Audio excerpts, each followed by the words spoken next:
Hello friends, I am Aprati. Welcome back to our channel Plants Space. सर्दियों में हमने एक वीडियो शेयर किया था कि जेड प्लांट की पत्तियां सर्दियों में पीली होकर क्यों झड़ती हैं और प्लांट बेकार क्यों हो जाता है। वो वीडियो आप डिस्क्रिप्शन बॉक्स में चेक कर सकते हैं। लेकिन अभी गर्मियां चल रही हैं और गर्मियों में कभी अगर आपके जेड प्लांट की पत्तियां झड़ें, जैसे कि इसको टच करने पर आप देख सकते हैं कि पत्तियां झड़ रही हैं। अभी इससे पहले भी काफ़ी सारी पत्तियां झड़ चुकी हैं।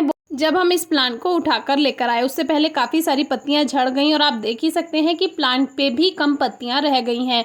तो ऐसा क्यों हुआ है?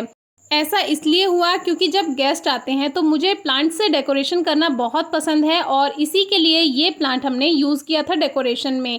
तो एक दो दिन के लिए तो डेकोरेशन की जा सकती है, लेकिन परमानेंट अगर आप इसको लगभग 1 वीक के लिए रख लेते हैं तो प्लांट स्ट्रेस में जा सकता है। बहुत से लोग जेड प्लांट को इंडोर प्लांट समझते हैं, लेकिन ये इंडोर प्लांट नहीं है। इसको भी सनलाइट की ज़रूरत होती है। बहुत से लोग कहते हैं, नर्सरी में भी आपने सुना होगा और कुछ लोगों से भी आपने वीडियोस में भी सुना होगा कि जेड प्लांट एक इंडोर प्लांट है, जबकि ऐसा नहीं है।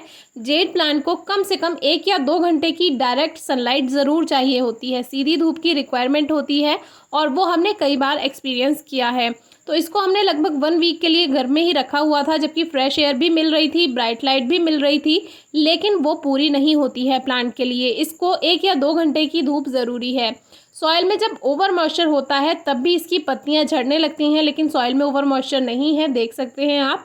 पानी का तो हम पौधों में सबसे ज़्यादा ध्यान रखते ही हैं, तो इसमें ओवर मॉइस्चर की प्रॉब्लम नहीं है। लेकिन आपके प्लांट में अगर कभी ऐसा होता है, मान लीजिए आपने धूप में भी रखा हुआ है और पत्तियां झड़ रही हैं गर्मियों के मौसम में या रेनी सीजन के मौसम में, तो ऐसा ओवर मॉइस्चर की वजह से, यानी ज़्यादा पानी देने की वजह से, मिट्टी में ज़्यादा नमी की वजह से हो सकता है।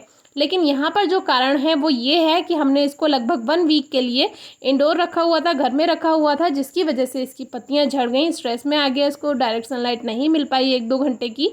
और ये जो प्लांट्स हैं ये हमने कटिंग से ग्रो किए थे और हमने पहले भी आपसे शेयर किए हुए हैं, जिसमें ये वेस्ट पॉली बैग्स में हमने लगाए हुए हैं। जो घर में चाय पत्ती या सर्फ का पैकेट होता है उसमें हमने अलग अलग पौधे लगाए हुए हैं और कटिंग से ग्रो किए थे इसको।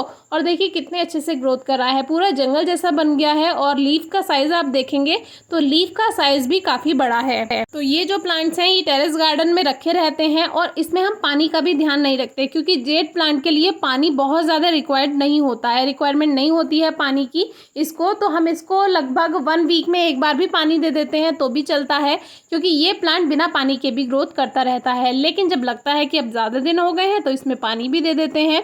तो आप भी इस तरह से पॉली बैग्स में भी इनको ग्रो कर सकते हैं। ये एक्स्ट्रा कटिंग्स थी जिससे हमने सोचा था टोपियरी बनाएंगे तो आपसे शेयर करेंगे, लेकिन अभी नहीं बनाया। इनको जैसे ये ग्रोथ कर रहे हैं इनको करने दिया। इससे एक फ़ायदा होगा कि जो इनका स्टेम है वो थोड़ा हेल्दी हो जाएगा, थोड़ा मोटा हो जाएगा, उससे जो शेप दी जाएगी तो वो और भी ज़्यादा अच्छी आएगी। तो अभी ये जैसे ग्रोथ कर पा रहे हैं इनको हम करने दे रहे हैं। इसको ट्रिम भी नहीं किया है बिल्कुल भी, और बहुत छोटी सी कटिंग से जेड ग्रो हो जाता है। तो आप भी ज़रूर ग्रो कीजिए, किसी भी मौसम में ग्रो हो जाता है। सर्दियों में इसका ग्रोइंग टाइम नहीं होता है, उसमें अगर आप मिट्टी में इसकी टहनी लगाकर छोड़ भी देते हैं तो गर्मियां आने पर और वो अपने आप ग्रोथ कर जाएगा, तो उसमें कोई परेशानी की बात नहीं है। बस इसके लिए एक बात का ध्यान रखें, मिट्टी में ज़्यादा नमी बिल्कुल ना हो पाए, उससे इसकी पत्तियां भी झड़ेंगी और इसका स्टेम, इसकी रूट्स भी गल जाती हैं। तो इस बात का आप ध्यान रखिए।